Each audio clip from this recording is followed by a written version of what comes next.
When it comes to investing and saving for the future, two popular options are taxable accounts and individual retirement accounts, or IRAs. In this guide, we will explore the key differences between Acorns Taxable Account and IRA, helping you make an informed decision about which option is best for you. First, let's start with the basics. A taxable account is a standard investment account where you can buy and sell securities, such as stocks, bonds, and ETFs. The money in this account is subject to taxes, which means you will pay taxes on any gains or income earned. On the other hand, an IRA is a type of retirement account that provides tax benefits to help you save for your golden years.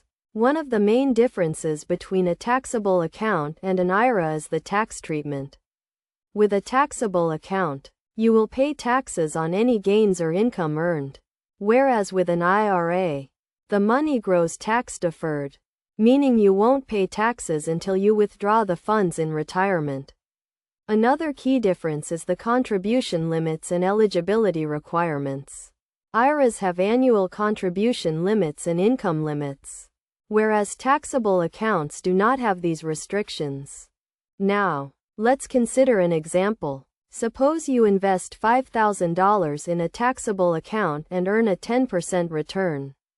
You will pay taxes on the $500 in gains, which could be around $100, depending on your tax bracket.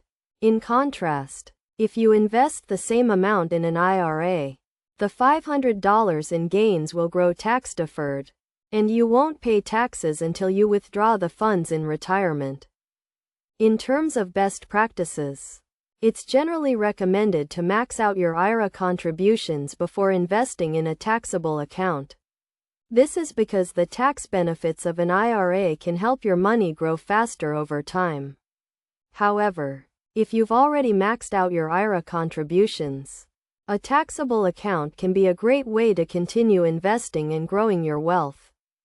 Ultimately, the choice between an Acorns taxable account and IRA depends on your individual financial goals and circumstances. If you're looking for a flexible investment account with no contribution limits or income restrictions, a taxable account may be the way to go. On the other hand, if you're looking for a tax-advantaged way to save for retirement, an IRA is likely a better option. By understanding the key differences and benefits of each option, you can make an informed decision and take control of your financial future.